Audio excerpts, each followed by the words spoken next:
Hello दोस्तों, कैसे हैं आप सब। उम्मीद करता हूँ अच्छे होंगे। तो भाई आज मैं बात करने वाला हूँ SSC GD 2026 six month strategy के बारे में। भाई सिक्स मंथ में सिलेक्शन लिया जा सकता है या नहीं लिया जा सकता, और लिया जा सकता है तो किस तरह से पढ़ना है, क्या स्ट्रेटजी अपनानी होगी, और यूट्यूब से पढ़ें या बैच लेना पड़ेगा, बुक कौन सी बेस्ट है, प्रैक्टिस कब करनी है, मॉक टेस्ट कब लगाने हैं। तो भाई इन सारे सवालों के जवाब इस वीडियो के अंदर आपको देखने को मिल जाएंगे। तो भाई वीडियो को लास्ट तक बने रहिएगा। तो चलिए शुरू करते हैं मेरे भाई। भाई अभी आप दो कैटेगरी के स्टूडेंट होंगे, जिनमें एक कैटेगरी के तो वो स्टूडेंट होंगे जिन्होंने पहले कभी किसी एग्ज़ाम की तैयारी की है, और दूसरी कैटेगरी के मेरे वो भाई होंगे जिन्होंने अभी तक किसी भी एग्ज़ाम की तैयारी नहीं की है, जो बिल्कुल फ्रेशर हैं। तो भाई मैं पहले फ्रेशर के बारे में बात कर लेता हूँ। भाई पहले तो मैं आपको एक बात क्लियर कर देता हूँ, अभी भाई आपके पास पर्याप्त समय है। अभी सिक्स मंथ का समय है, आप शिद्दत से भाई 10-11 घंटे अभी से पढ़ेंगे, और अब भाई आज से भी आप पढ़ना शुरू कर देते हैं, तब भी भाई आपके पास एग्ज़ाम क्रैक करने के लिए बहुत अच्छा समय है। तो भाई अगर आप बैच लेना चाहते हैं तो बैच लेकर पढ़ सकते हैं, और यूट्यूब से पढ़ना चाहते हैं तो यूट्यूब की भाई जो बेस्ट प्लेलिस्ट हैं जो मुझे बेस्ट लगती हैं रीजनिंग की, मैथ की, तो भाई मैं वीडियो के डिस्क्रिप्शन में वो प्लेलिस्ट का लिंक लगा दूंगा।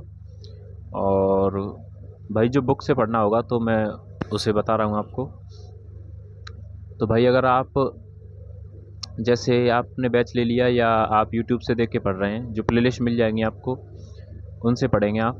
तो भाई पहले आपको एक वीडियो देखना है, और उसके बाद में भाई मैथ और रीजनिंग की एक वीडियो देखने के तुरंत बाद में भाई आपको बुक से प्रैक्टिस करनी है। और भाई आप अब आपके दिमाग में एक सवाल आएगा कि बुक को किस प्लेटफॉर्म की लेनी चाहिए और कौन सी बुक हमारे पास होनी चाहिए। तो मैं आपको बता देता हूँ, आपके पास अगर आप S S C G D के लिए तैयारी कर रहे हैं तो आर डब्ल्यू ए की बुक आपके पास कॉम्बो बुक होनी चाहिए। वो बुक भाई सबसे बेस्ट बुक है मैथ, रीजनिंग और हिंदी के लिए। जीएस के लिए आपके पास अदर कोई भी बुक है तो वो भी चल जाएगी, लेकिन स्टैटिक की बुक आर डब्ल्यू ए की आपके पास होनी होनी चाहिए। तो भाई जैसे मैथ और रीजनिंग का आप कोई वीडियो देखते हैं तो भाई आप ये मत सोचना कि हम पहले सारे वीडियोस देख लेते हैं, और आपको कर्मा बैच में देखेंगे भाई तब भी आपको रिकॉर्डेड ही मिलेंगी, बहुत सारी वीडियो पड़ी होंगी उसमें। और आप अगर यूट्यूब से देखेंगे तो प्लेलिस्ट में भी रिकॉर्डेड मिलेंगी, रिकॉर्डेड ही वीडियो मिलेंगी। तो एक साथ सारी वीडियो अवेलेबल होंगी आपके पास। तो आप ये मत सोचना कि हम पहले सारी वीडियोस देख लेते हैं और उसके बाद में हम प्रैक्टिस करेंगे बुक से। तो भाई आप ऐसा करने की कोशिश मत करना। आप तुरंत ही वीडियो देखने के बाद में आपको दूसरी वीडियो तब देखनी है भाई, उस वीडियो के क्वेश्चन प्रैक्टिस करनी है बुक से। उस टॉपिक के जितने क्वेश्चन आपसे बने वो प्रैक्टिस करो, और फिर दोबारा दूसरे दिन क्लास देखो, फिर दूसरे दिन क्वेश्चन बनाओ उसी चैप्टर के। तो भाई ऐसे करके आपसे क्वेश्चन बनने लगेंगे, और भाई चैप्टर ख़त्म हो जाए तो दूसरा चैप्टर ऐसे करके आप शुरू कर सकते हैं। तो भाई मैथ और रीजनिंग की बात कर ली, बात करते हैं भाई हिंदी की। तो भाई हिंदी आप ओनली बुक से ही पढ़ सकते हैं। जो भाई 3-4 टॉपिक हैं, जो छोटे छोटे टॉपिक हैं, संज्ञा सर्वनाम और विशेषण क्रिया, इनसे कोई भाई एक दो क्वेश्चन पूछ लेता है कभी कभार। तो भाई इनको आप यूट्यूब पे कहीं से भी देख सकते हैं वीडियोस के माध्यम से। और आप हिंदी भाई बुक से कवर करेंगे तो बुक से भी अच्छी तरह से कवर हो सकती है, आपके पूरे में से पूरे नंबर आ सकते हैं। आर डब्ल्यू की बुक से हिंदी इतनी ज़्यादा हार्ड नहीं पूछती एसएससी। तो भाई हिंदी के बारे में जो भी आपके मन में कोई भी डाउट हो तो कमेंट कर देना। भाई बात कर लेते हैं जीके जीएस के बारे में। तो भाई जीके जीएस में बहुत बड़ा सिलेबस है, बहुत ज़्यादा पूछती है एसएससी। तो भाई आप मेरी माने तो आप सबसे पहले सारा कंप्लीट सिलेबस ना पढ़ के भाई आप सबसे पहले पॉलिटी पढ़ें। तो पॉलिटी के लिए मैं भाई यूट्यूब से आपको प्लेलिस्ट की लिंक दे दूँगा, तो आप वहाँ से वीडियोस देख के और बुक से दोनों तरह से आपको पढ़नी पड़ेगी भाई, क्योंकि आप फ्रेशर हैं तो आपके भाई बुक से डायरेक्ट समझ नहीं आएगी पॉलिटी अभी।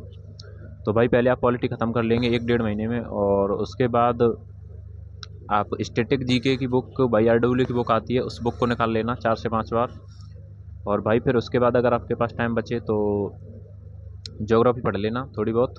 और भाई एग्ज़ाम से 1-1.5 मंथ पहले आप करंट अफेयर पढ़ लेना भाई। जीके जीएस में 14-15 क्वेश्चन आपके सही हो जाएंगे भाई। कंप्लीट सिलेबस आप कवर करने की कोशिश करेंगे तो भाई 6 महीने में अकेली जीके जीएस भी नहीं हो पाएगी। तो आप पॉलिटी, स्टैटिक और करंट अफेयर इन 3 सब्जेक्ट पर ज़्यादा ध्यान देना है जीके जीएस में। तो भाई आपके समझ आ गया होगा भाई कैसे क्या करना है। तो भाई आप बैच परचेज़ कर लीजिए अगर करना है तो, और नहीं तो भाई यूट्यूब की मैं प्लेलिस्ट की लिंक दे दूँगा, आप वहाँ से पढ़ो और बुक से प्रैक्टिस करो। ज़्यादा से ज़्यादा मैथ रीजनिंग की जितनी आप प्रैक्टिस करेंगे उतने ज़्यादा क्वेश्चन सॉल्व होंगे भाई। पहली बार में किसी से क्वेश्चन सॉल्व नहीं होते, आप डिमोटिवेट होते हैं 2-3 क्वेश्चन सॉल्व करने के बाद में क्वेश्चन नहीं बनते। तो भाई बिना बने हुए भी क्वेश्चन आपको सॉल्व करने हैं, नहीं बनते तो भाई देख के बनाओ, लेकिन लगे रहो भाई। आपको रुकना नहीं है भाई, हार नहीं माननी है किसी भी एंगल से। तो भाई आप कर लेंगे भाई, अगर आपने मन में ठान लिया आपने तो कर लेंगे आप। और भाई अब मैं बात कर लेता हूँ उन स्टूडेंट के बारे में जिन्होंने पहले कहीं भी किसी भी एग्ज़ाम की तैयारी की है या एसएसजीडी का एग्ज़ाम उन्होंने पहले भी दिया है। तो भाई आप एसएसजीडी की 3 बुक हैं भाई, कॉम्बो, हिंदी, रीजनिंग, और आती तो वैसे 4 बुक हैं, लेकिन आप 3 बुक को भाई ज़्यादा से ज़्यादा प्रैक्टिस करो, जितनी हो सके उतनी प्रैक्टिस करो। जो क्वेश्चन आपसे नहीं बनता उसे आप यूट्यूब से देखो और प्रैक्टिस करो भाई। आप मैथ और रीजनिंग की बुक को 4 से 5 बार निकाल लेंगे तो आपके 19-20 क्वेश्चन भाई कहीं नहीं जाने वाले। आप रीजनिंग को भाई ये सोच कर नहीं पढ़ते कि रीजनिंग में तो क्या ही आता होगा, रीजनिंग हम कर लेंगे, लेकिन भाई रीजनिंग भी अच्छी खासी आती है एसएससी में भाई। अच्छी खासी तो नहीं कह सकते, लेकिन ठीक ठाक रीजनिंग आती है और टाइम बहुत ज़्यादा कम होता है, तो टाइम के कारण भाई वो रीजनिंग बहुत अच्छी खासी बन जाती है। तो भाई आप जितनी टाइम लगा के प्रैक्टिस करो, जैसे भाई आपका मन नहीं लगता प्रैक्टिस, आपने बुक कई बार निकाल ली है तो आप टाइमर लगा के भाई प्रैक्टिस किया करो, आपका मन लगेगा। जैसे आपका चैप्टर है तो आप एक क्वेश्चन को 40-30 सेकंड के अकॉर्डिंग आप अपना टाइमर सेट करके और फिर भाई सॉल्व किया करो, तो आपका मन लगने लगेगा उसमें। तो भाई मैथ रीजनिंग की बुक को आप 4 से 5 बार निकाल लो एग्ज़ाम तक, और हिंदी की बुक को भी आप 4 से 5 बार निकाल लो भाई। हिंदी के जो विलोम शब्द, पर्यायवाची, मुहावरे, लोकोक्ति हैं उनको रट लो भाई सारे, और जो समझने वाले टॉपिक हैं उन्हें यूट्यूब से भाई सर्च कर करके कहीं भी जो आपको टीचर से समझ आता है वहाँ से उन टॉपिक्स को कवर कर लो। और भाई ज़्यादातर रटने वाले टॉपिक हैं जो एसएससी में वही पूछती है। और भाई गद्यांश की भी प्रैक्टिस करके जानी है आपको, गद्यांश में भी आपको 1-2 क्वेश्चन में फंसा सकता है, तो गद्यांश को अच्छे से देख के जाना है, अच्छे से अभी से प्रैक्टिस करनी है गद्यांश के ऊपर भी। और भाई जीके जीएस की बात रही तो भाई जीके जीएस आपके पास लूसेंट की बुक होगी और स्टैटिक जीके की आरडब्ल्यू की बुक। तो भाई लूसेंट से आपको पॉलिटी कवर करनी है और स्टैटिक की बुक से स्टैटिक जीके कवर करनी है, और लूसेंट से आप ज्योग्राफी कवर कर सकते हैं पॉलिटी पढ़ने के बाद। और भाई जैसे आपके पास समय बचे तो आप हिस्ट्री भी, जो टॉपिक हैं जो एसएससी पूछती है, जो मैं उनके ऊपर मैंने वीडियो बना रखी है, तो उन टॉपिक्स को आप हिस्ट्री के भी टॉपिक पढ़ सकते हैं। लेकिन जो 3 सब्जेक्ट हैं भाई, पॉलिटी और स्टैटिक और करंट अफेयर, इन 3 सब्जेक्ट पर ज़्यादा ध्यान देना है भाई। करंट अफेयर के चक्कर में अभी ना पढ़ें, आप अभी 2 सब्जेक्ट पे ध्यान दें, पॉलिटी और स्टैटिक। जितनी बार हो सके उतनी बार ज़्यादा से ज़्यादा स्टैटिक और पॉलिटी पढ़नी है आपको। जीके जीएस में साइंस वगैरह और इनको भाई कंप्लीट पढ़ने की कोशिश ना करें।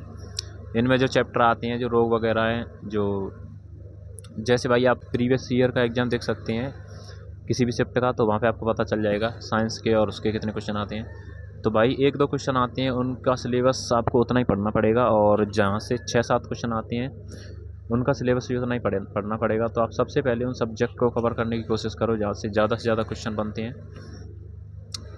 तो भाई आप इस स्ट्रेटजी को आप फॉलो करते हैं तो भाई आपको यकीन दिलाता हूँ आप सिलेक्शन के बहुत ज़्यादा करीब पहुँच जाएंगे।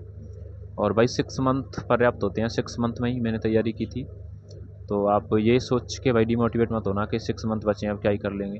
भाई 6 मंथ में एग्ज़ाम आसानी से निकल जाएगा। तो भाई आप अपनी अच्छे से पढ़ाई करो और प्रैक्टिस करो ज़्यादा से ज़्यादा मैथ और रीजनिंग की। क्वेश्चन नहीं बनते तब भी आप लगे रहो भाई, छोड़ना नहीं है। तो भाई आज के लिए इतना ही, मिलते हैं अगली वीडियो में। वीडियो अच्छी लगी हो तो वीडियो को लाइक कर देना, और चैनल पर नए हैं तो भाई चैनल को सब्सक्राइब कर लेना। और भाई आपका जो भी कमेंट है तो कमेंट बॉक्स में पूछ सकते हैं। और भाई जो आपका कोई स्पेशल कमेंट है या आप यहाँ नहीं पूछ सकते, आपको कुछ डिटेल में पूछना है तो आप इंस्टाग्राम पे भी भाई पूछ सकते हैं, इंस्टाग्राम का लिंक बायो में दिया हुआ है। तो थैंक यू मेरे भाई। जय हिंद, जय भारत।